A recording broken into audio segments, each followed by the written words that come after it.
ጽምዶ ዕላው ዝኾነሉ መንገድታት እውን እናተረኣየ ስለ ዘሎ ናይ ጽምዶ ዕላውነት ብምንታይ ይግለጽ ዝብል መርኣያታት ክነርኢ ኢና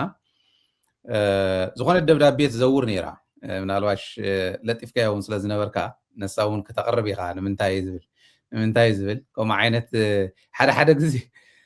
ሓደ ግዜ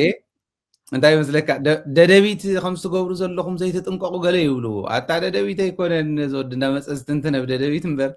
ደደቢት ኣይኮነን ኣብ ናይ ግሉ ዝልጥፎ ንግሉ እያ ተመልከት ገለ እናበልኩ እናመለስኩ እየ ነይረ ኢትስ ኦኬ ንሳ ከተቐምጠላ ኢኻ ኣብቲ መወዳእታ ነገር ግን እንታይ የተረድአኒ ጽምዶ ግን የተረድአኒ እንታይ ማለት እዩ ጽምዶ የተረድአካን ኦኬ ኤኒዌይ ናፍቱ ቁም ነገር ክንምለስ ከለና ጽምዶ ብዕሊ እንዳሰፍሐ ዝኸደሉ ኣብ መሬት ናይ ተግባር ለውጥታት እንዳመፀ ዝኸደሉ ካሊእ ማለት ኔክስት ስቴፕ እዚ ይኾን ኣለዎ እንዳበልና ሪኩዌስት ናብ ንገብረሉ ደረጃ በፂሕና ኣለና ዝብል እምነት ኣለኒ ትማሊ ብዙሓደ ገጽ ተሰሊፎም ኣብ ልዕሊ ህዝቢ ትግራይ ከምዚ ይገብሩ ነይሮም ኢልና እናኣምነሎም ግለሰባት እንተይተረፈ ተሳተፍሉ ጽምዶ ተሳኺዑ ኣሎ ብጣዕሚ ብዝተሳኽዐ መንገዲ ተኻይዱ ኣሎ ንዚዩ ብስሩ ብመርኣያ ብደንቢ ብመርትዖ እንዳደገፍና ስለ ዝኾንና ፃንሒት ክንገብር ተዳሊና ዘለና እዚሁ ከቕርበልኩም እየ ነገር ግን ኣብዚዩ ክነቕርብ ከለና ናይ ጽምዶ ጉዳይ ክነቕርብ ከለና ሓደ ክልተ ዝኾና ንኹልና ምእሰር ክኾናና ዝኽእላ ነገራት ከቕርብ ይደሊ እየ መጀመርያ ምክንያቱ ጽምዶ ክበሃል ከሎ በቲ ሓደ ገጽ ዘሎ ሓይሊ ዘይተረድኦ ስኢሉ ብኢሞሽን ዝጓዓዝ ዘሎ ሓይሊ ጽምዶ ማለት እዚ እዩ ወይ ኢሳያስ ከምዚ ዝገብሮ ደብረጽዮን ከምዚ ዝገብሮ ኢልካ ናይ ግለሰባት ናይ ሓደ ወገን ጌርካ ምውሳድ ስለ ዘሎ እዚዩ ምእራመድ ላይ ስለ ዝኾነ ሰን ከቕምጥ ደሊ እየ ቁፅሪ ሓደ ትጽምዶ ማለት ኣብዚ ንሪአኩም መርትዖታት እውን ተጽምዶስ ዕላዊ ኮይኑሎ ዝብል መርትዖ ክንሪአኩም ከለና ጽምዶ ማለት ንዓና ንተጋሩ ብፍላይ እንተጋሩ እየ ዝብል ዘለኹ ጽምዶ ኣፍሪስና ዝመስረትናዮ ጽምዶ እዩ ዝንቡዕ ጽምዶ እንታይ ዝብሎ ነበረ በረኸት ስምዖን ያላቻ ጋብቻ ዝበሃል ምስ ዘይምጥነካ ምስ ዘይኮነካ ምስ ዘይናትካ ዝነበረ ጽምዶ ናይ ጥፋኣት ጽምዶ ሰይርና ናብ ናይ ሰላም ጽምዶ ናብቲ ትክክለኛ ጽምዶ ናብቲ ታሪኻዊ ጽምዶ ናብቲ ፍትሒ ርትዒ ንህዝቢ ከምፅእ ዝኽእል ጽምዶ ኢና ቀይርናዮ ተጋሩ ነስተውዕል ኤርትራውያን እውን ነስተውዕሉ ምክንያቱ እቱ ዝንቡዕ ጽምዶ ናብ ትክክለኛ ጽምዶ ክቅየር ክኢሉ ማለት ህዝቢ ኤርትራን ህዝቢ ትግራይን ክርብሖ ዝኽእል ከፊልና በብ ዘለናዮ ኮይና ምግማት ንኽእል ኢና ቀሊል እዩ ብጣዕሚ ሶፊስቲኬትድ ዝኾነ ኣናሊሲስ ኣይኮነን ዘድልዮ ስለዚ ጽምዶ ኣፍሪስና ዝመስረትናዮ ጽምዶ ንድሕሪት ከይምለስ ናይ ኩልና ሓላፍነት ከም ምዃኑ ክትፈልጡ ቅድሚ ናብቱ መርትዖ መኻደይ ካልኣይ ጽምዶ ንዓና እንታይ ጠቒሙና እንታይ ከምዚ ገለታት ዝብሉ ኣለዉ ጽምዶ ንዓና እንተነኣሰ 1,100 ኪሎ ሜትር ድፋዕ ሰይርናሉ ኢና እንተነኣሰ እቶም ምምላስ ኣብ የሙና ዝኔው ተመዛባላይ 1 ሚልዮን ተመዛባላይ ክውሰኾ እዩ ነይሩ ስለዚ ብኤርትራ ወገን ዘሎ በቲ ቦርደር ንሱ ዝነበረ ህዝቢ ኣትዩ ሓሪሱ ምኽራሙ ናይ ሰላም ኣየር ምትንፋስ ምጅማሩ ዓብይ ነገር ኢና ተነኣሰ ታዘላ ዘይተረብሕ ኢኮኖሚና ኣብ ብረተብ ከላሽን ናብ ካልኢን ኢና ክነውዕላ ነርና ናብ ጥይት ኢና ክነውዕላ ነርና ክንደየናይ ዝኣክል ዓወት ረኺብናሉ ከም ዘለና ረኣይዎ እንተነኣሰ ብድሕሪት ዘሎ ብደቡብ ዘሎ ሓይሊ ናይ ኣምሓራን ናይ ዓፋርን ማለት ኣይኮነን መንግስቲ ኢትዮጵያ ትግራይ ውሒጡ ክነብር ዝደሊ ሓይሊ ከምኡ እንዳገበረ እውን ዝመፀ ከምኡ ንኸይብል ኣደብ ንክገዝእ ዝገበረ ጽምዶ እዩ ተደራቢ TDF ይንዓና ተደራቢ EDF ይንዕኦም እዚአን ተሒዝና ናብ ናይ ኣምሓራ ክንከድ ከለና ትክክል እዩ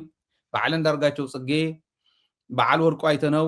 ከም ጤል ቀቂልና ንብልዓዮም ኣረመናያዊ ብዝኾነ መንገዲ ከምዚ ንግበሮም ይብሉ ነይሮም እዮም ለባም እንታይ ይገብር እዩ ትሕቱ ሕዚ አንዳርጋቸው ጽጌ ተሳተፈሉ መድረኽ ከሪአኩም እየ ቪድዮታት ኣለና ሙሉእ መርትዖ ኣለና ኣብ ሱዳን ተኻየደ ናይ ትማሊ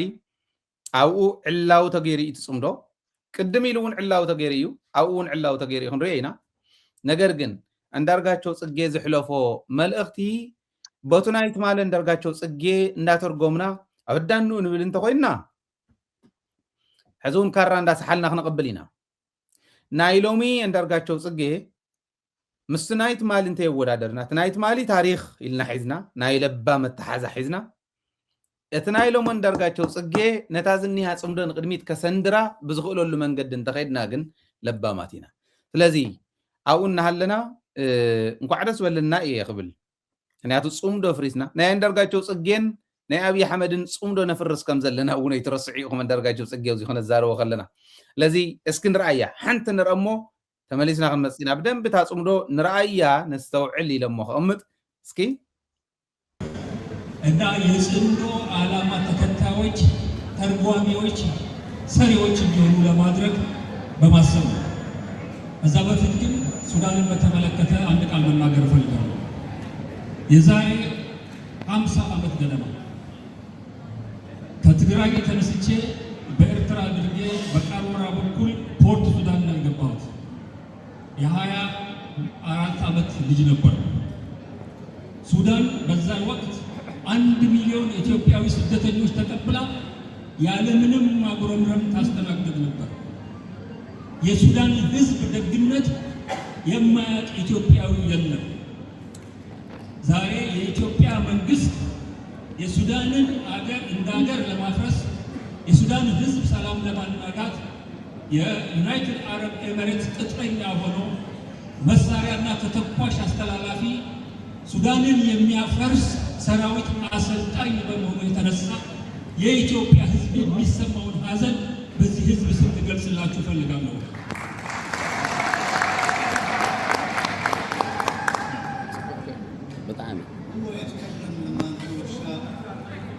الو تسمعوني؟ الو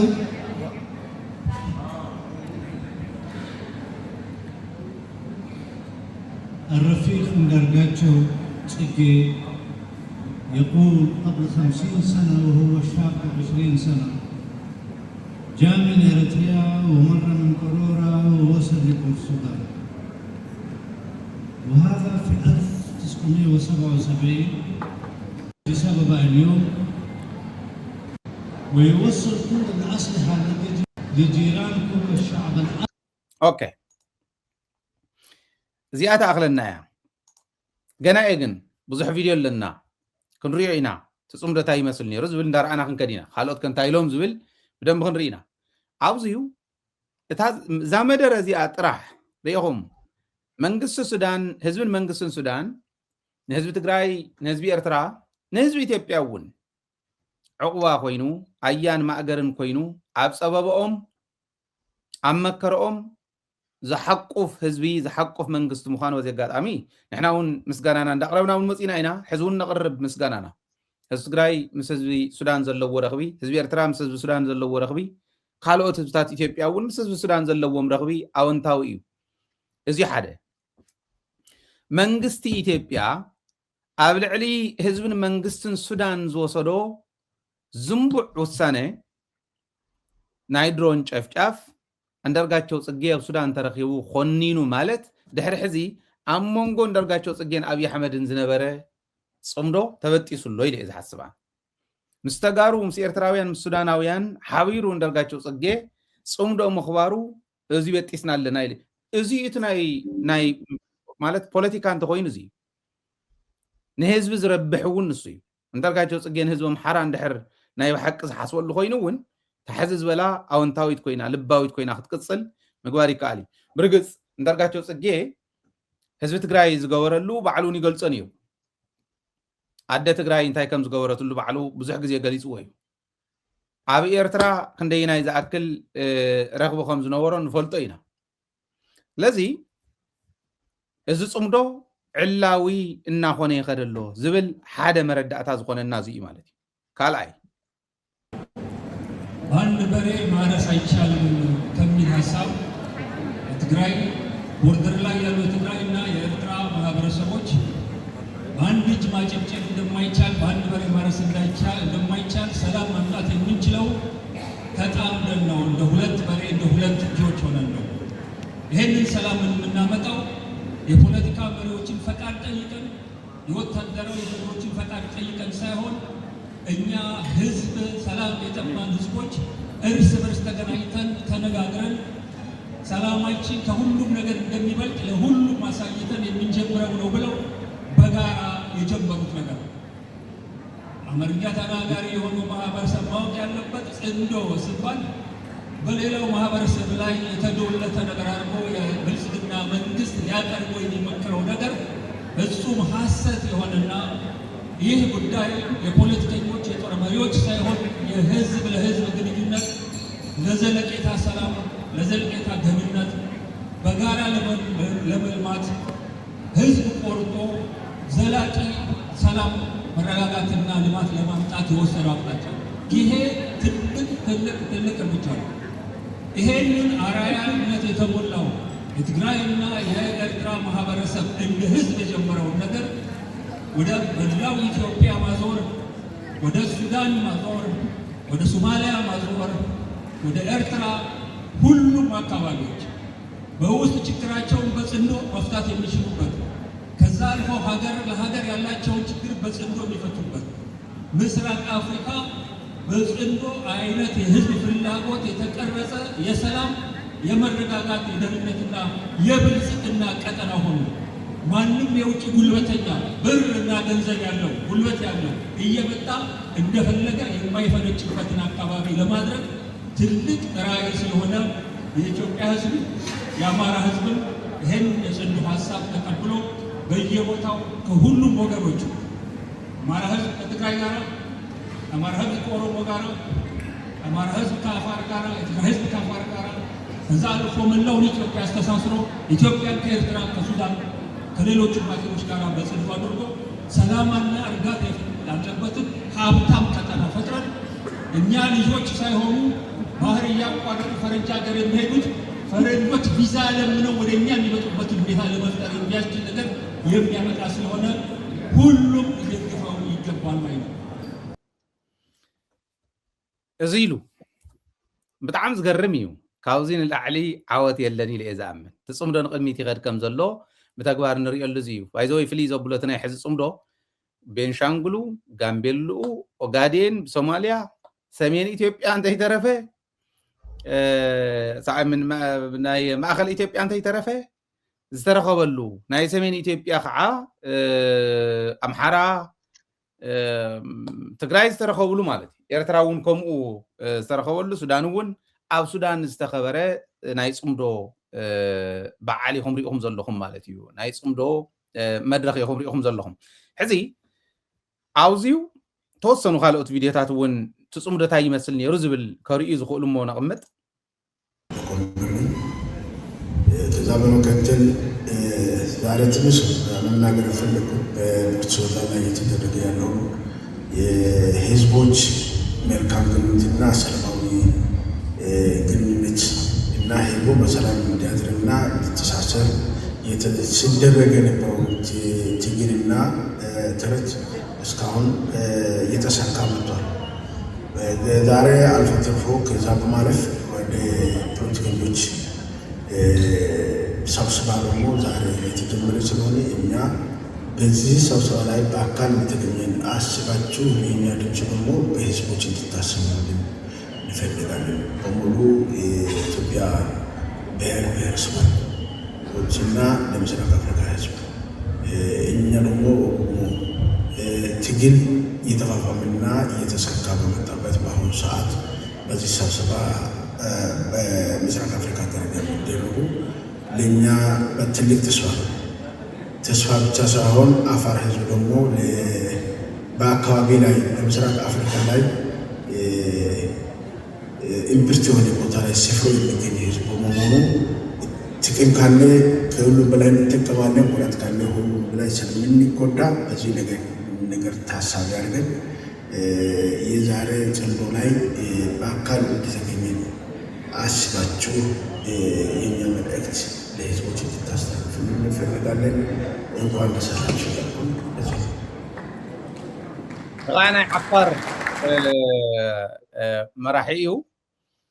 ዓፋር እውን ተሳተፈሉ ኢና ንብል ዘለና ካልኦት እውን ተሳቲፎም خندو هي ما نتمناه ባንዴራታት መርኣዎም ባንዴራታት ትሪእዎ ዘለኹም ብድሕሪት ኩለን ተሳተፋ እየን ናይ ኦነግ ትሪእዎ ኣለኹም ናይ ትግራይ ሪኢኹም ኣለኹም ናይ ኤርትራ ናይ ሱዳን ናይ ዓፋር ናይ ዝተፈላለዩ ናይ ኣምሓራ ዝተፈላለዩ ኣውዝዩ ዝተሳተፉ ኩሎም ትሪእዎ ኣለኹም ማለት እዩ እዚ ዝገርም እዩ ናይ ብሓቂ ዓብይ ዓወት እውን እዩ ኢለ እየ ዝሓስብ ጽምዶ ንቅድሚት ይኸድ ከም ዘሎ ጽምዶ ብተግባር ይረጋገጽ ከም ዘሎ ጽምዶ ዕላዊ ይግበር ከም ዘሎ የሪአኒ ንዓይ ምናልባሽ ኣብዚ ርእይቶ ዘለኩም ርእይቶ ክትህቡ ትደልዩ ኣስፋሕ ቢልና ፀኒሕና ብሙሉእ ትሕዝቶ ክለቆ እንዲና ርእይቶ ክትህቡ ትደልዩ ክትኣቱ ክትህቡ ትኽእል ኢኹም ከመይ ርኢኻዮ ሚኪ ዕላዊ ኮይኑ ዝበል ኩሉ ምክንያት ኣብ ርእሲ ሓደ ጽምዶ ናይ ትግራይ ናይ ኤርትራን ብተግባር ክልቲኦም መንግስታት ተዓሪቆም እዮም ዝብል ወፂልና ይቅድም ሕዚ ብተግባር ክልቲኦም መንግስታት ክደጋገፉ ድሌት ኣለዎም ጥራሕተ ይኮነት ተስማዓሚዖም እዮም ዝብል ወፂልና ይቅድም ሕዚ ብተግባር ክልቲኦም መንግስታት ዝወከልዎም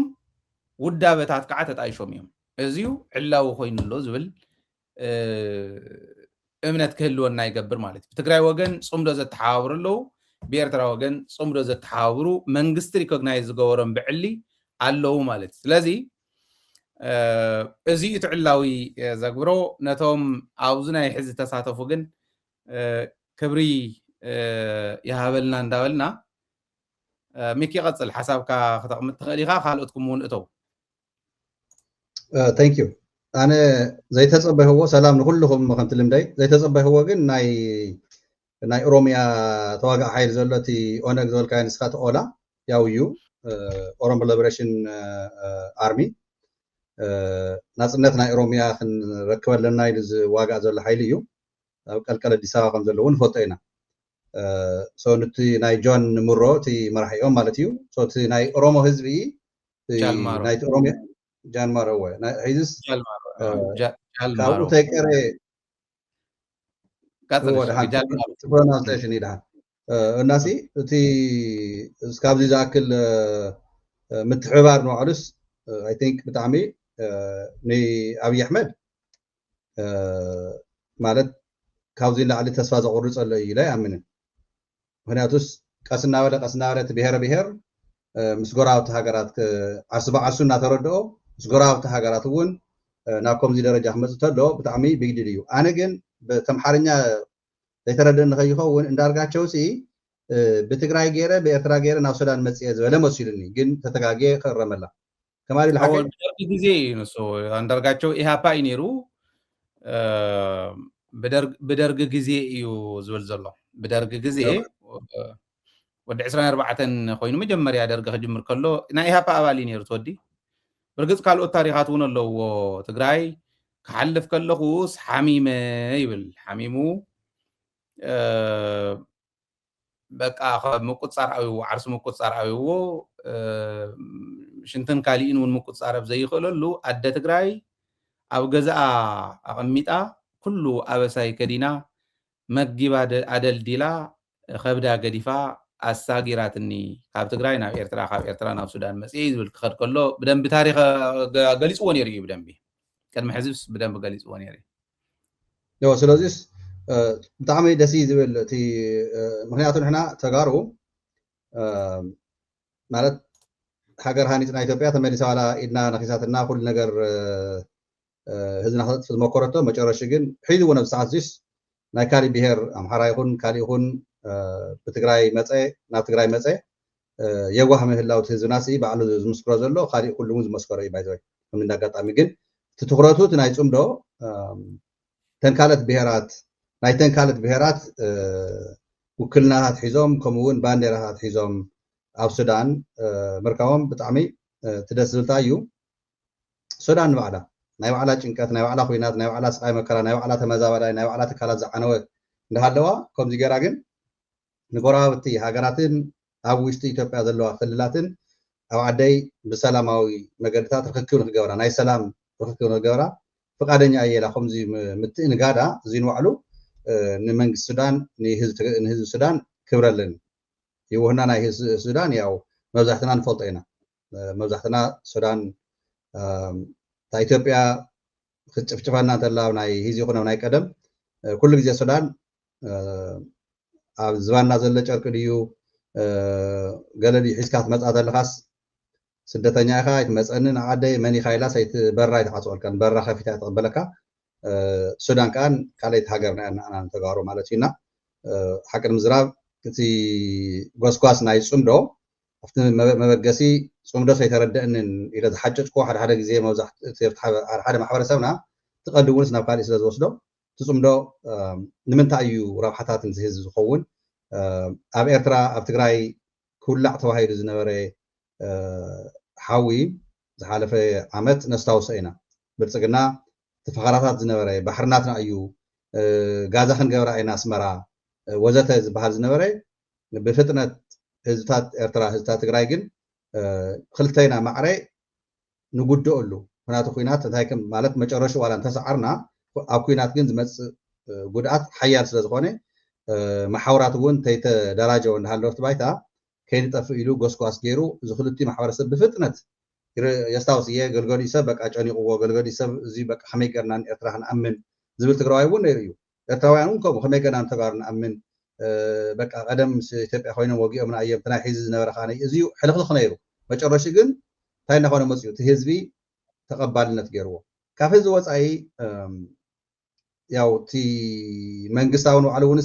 ናይ ግዜ ጉዳይ እምበር ብይፋ ከውፅኦ ኢና ንፅበ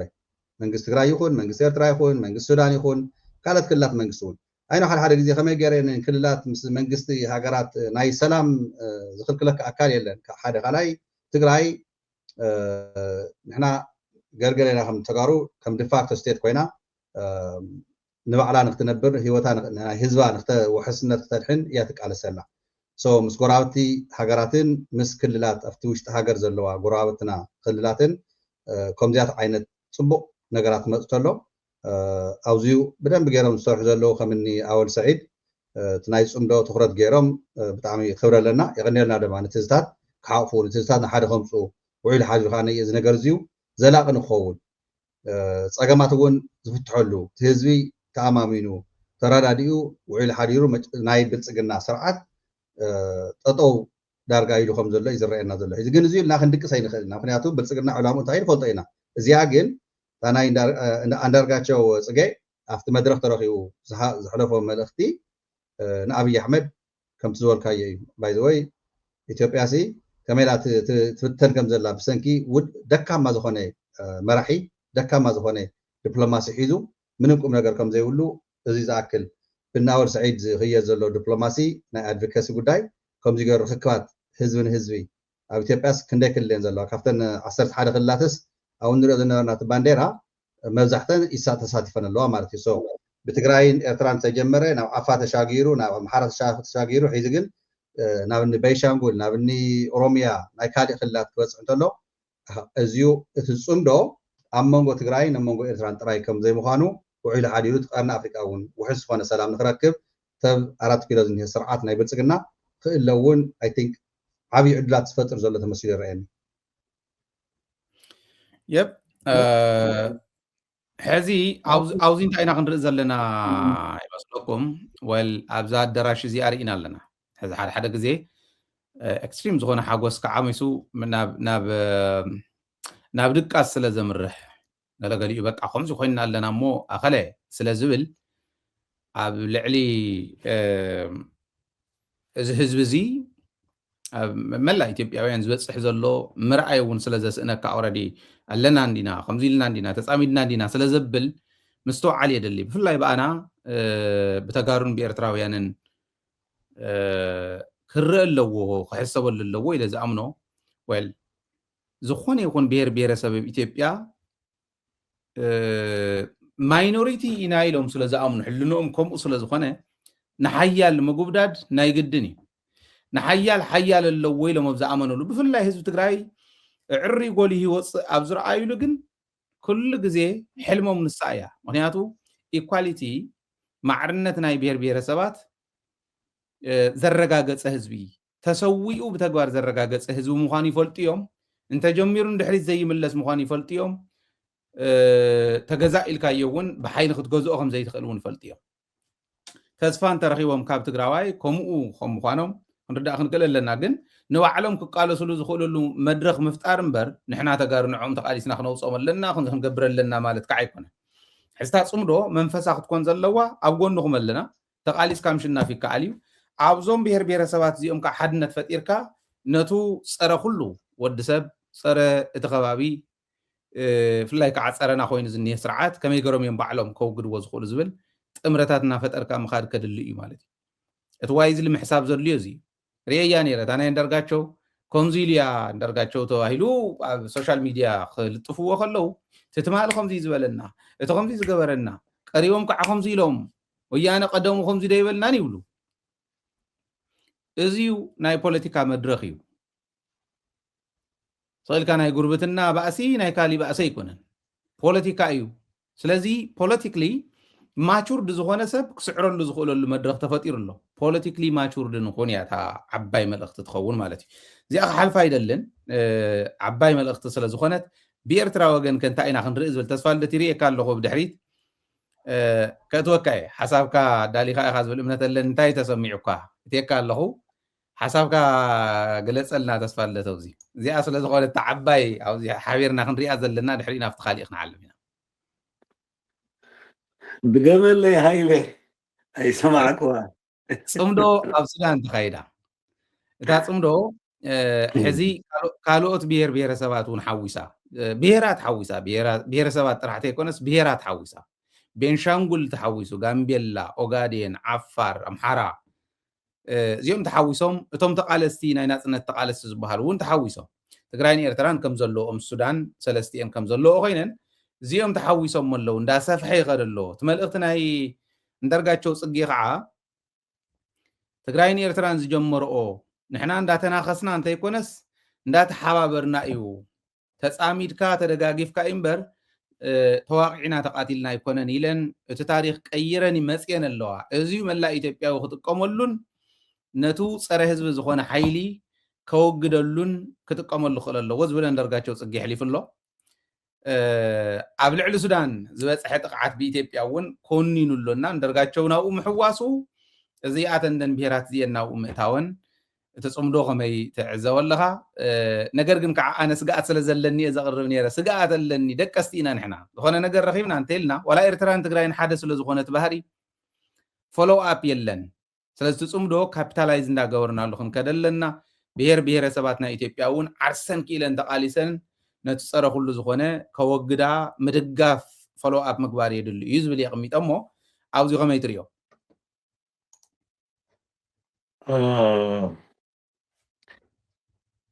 كما يوعلكم مجمريا نحندق